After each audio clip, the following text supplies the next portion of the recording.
Hey guys, welcome to Topical. I'm Nate, and today I'm giving you my top 10 favorite foreign language movies. And it's back.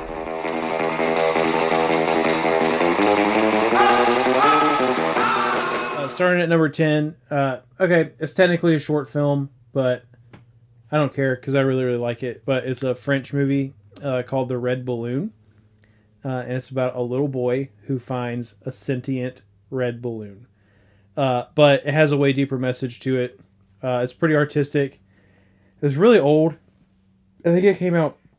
I don't know if I'm getting my decade right. It's either 1958 or 1968, but it takes place in France during World War II, and it just has a lot of really good things to say about innocence and hope. And if you dig hard enough, there's obviously lots of life during the war messages inside of it as well. But it's a really good watch. Pretty starts off really, really lighthearted, but kind of delves a little bit more on the dark side as it progresses. I won't spoil it. It's only like 34 minutes. You should go watch it. I'm pretty sure it's on YouTube. Number 9 is an Indian film called War. We used to react to a lot of Indian content on our channel, and I was like, I should probably actually watch one of these movies. And this one was on Hulu, and I watched it, and man, it was a really, really good war movie. But it's not a super straightforward one. Like, you have multiple factions. There's betrayal. Is there a government conspiracy going on that's trying to eliminate both of these people? Who knows? And also, being a Bollywood movie, you also get what to an American audience would seem like an incredibly random dance sequence right in the middle of the movie that is incredibly well done. But it's shot very well. The script is really good. The action in it is absolutely impeccable. So if you like war movies, especially ones that kind of focus on like individual agents kind of doing the more behind the scenes stuff during a war, you should check it out. And also, not to be confused with another Indian movie that's also called War. The one that I'm talking about only has one R. The other one has two R's. They are very different movies. I also saw the one with two R's. Not as good. You should watch the one with one R. Next up, number 8. A lot of people might call this a cop-out, but I disagree because it is, in fact, its country of origin, and it does get released in their language before it gets released here in America. So number 8 is Princess Mononoke. If you have never watched the Japanese version of any Ghibli films, I would highly recommend it because in a lot of ways it's like watching a very different movie because you have different... I mean, even if you had two separate English voice actors do the thing, like, they're going to do stuff differently. So the voice actors in the Japanese are incredible. There's almost more emotion, more feeling in it. It feels a little more authentic to the movie itself. So if you are a fan of any Studio Ghibli movie, I would highly recommend going and watching it in the original Japanese context. They are absolutely incredible. I'm not just saying... Like, I don't even think one's necessarily better than the other. It's just like a whole new experience on something that you've already seen before, and definitely worth checking out. Number 7 for me is Crouching Tiger, Hidden Dragon. I saw this movie for the first time when I was really little, and I thought it was really, really cool. And I understand that a lot of kung fu movies with lots of wire work can seem like cheesy or outdated if it's not something that you're expecting. But if you dig into it and see that this is just like an entire genre of film, and that style of fighting being filmed that way is like par for the course for a lot of kung fu movies made in China, that it's actually not cheesy. It's very intentional. And Crouching Tiger, Hidden Dragon is arguably the best movie to do it. The story's great. I love the scope of the whole. It's a very grand scope. Absolutely beautiful movie with some really cool action in it. So if you've been avoiding it because you thought the fighting looked cheesy, watch it anyways. It's supposed to be that way, Number 6 for me is another Indian movie called The White Tiger. This came out on Netflix like 4 years ago, 3 years ago, something like that. Really, really good. It has a lot to do, or a lot to say about the class separation in India, and how there's like not really a middle class. You either basically are rich or you're dirt poor, and it's a story of one man's fight to make the jump. But stuff goes down in between. It is incredible. It's like I'd almost it. Yeah, it's a thriller.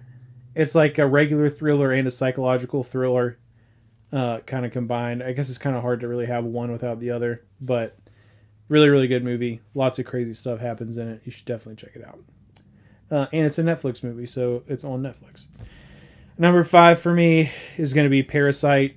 I am not nearly as high on this movie as a lot of people are. I think it's a touch overrated. I definitely don't think it was the best movie that came out that year, but it is what it is. I'm still not saying it's a bad movie. It is a very, very good movie. Really interesting. Another essentially psychological thriller. It just takes a really... You think you know where this movie's going, but then it takes a really, really big twist in like the last 45 minutes of the movie, and it just kind of changes the entire perspective on everything. So, also another movie about class separation, just in a different country. Number 4 for me is Pan's Labyrinth. I love fantasy. I love dark fantasy. I love storybook come to life type movies, and this one is the perfect balance of that and just being like creepy at the same time. The characters that they brought to life in this film are equally terrifying and whimsical and interesting, and it is also just like a really good story. I feel like the prosthetics usually get the like that's what people talk about when they talk about Pan's Labyrinth. Really, really great movie, great story, with a really, really great ending. So that's my number 4. Number 3 is a movie called Ip Man, which is essentially another kung fu movie, but a great story, or a great dramatization of a guy that actually lived, protecting his people, protecting his village. Has Donnie Yen as the star, which a lot of people will know from the last John Wick movie, or maybe from Rogue One. Before he did all of that, a very young him was in a movie called Ip Man, and it's like actually a whole franchise. But yeah, really good. The action's incredible. It's really, really hard not to like just pull for and root for this main character. Like he is a very morally uncompromised person. Like he's just kind of the embodiment of good, and so it is very easy to pull for him against whoever the big bad may be. But yeah, he fights warlords. He fights corrupt governments. All to protect his village, man. What more could you ask for? And number 2 for me is Train to Busan. This is like the best way to do something that's been done 1,000 times, because we've seen so many zombie movies before, but this one flips the focus and puts very little focus on the zombies themselves, and it's a story of like the people who are actively trying to survive this. And so aside from the main character, you get like kind of sort of little side stories going on with all the school kids that are on the train together and other stuff, but it is incredibly thrilling, an absolutely great watch. It's heartbreaking, and again, another movie with a really great ending. And also, like, for a movie that is predominantly shot on a single train, the way that they work the angles is absolutely incredible. So the filmmaking in general is just like top notch. And then number 1 for me, had to do it. It's another Ghibli movie, but it's my personal favorite, which is Howl's Moving Castle. So everything that I said about Princess Mononoke is true for Howl's Moving Castle, except I feel like it's kicked up a notch. Howl's Moving Castle has an outstanding American voice cast, as they always do. Like, they always get big names to do the American dubs for Ghibli films. But they are just that. The American version of Ghibli films are dubbed films. That is not their original language. And so the Japanese voice cast for Howl's Moving Castle is absolutely incredible. Howl's Moving Castle to me is like, it evokes the most emotion. Like, I feel the sad's more sadder when I watch that movie. The high's more high with Howl's Moving Castle than most other Ghibli movies.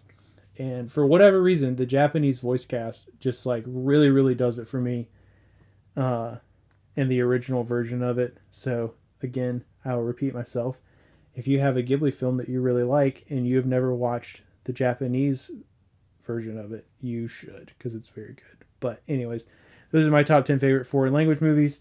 Let me know what yours are down in the comment section below. Scroll back up, hit the like button, and subscribe. It's not a game, it's a rich thing.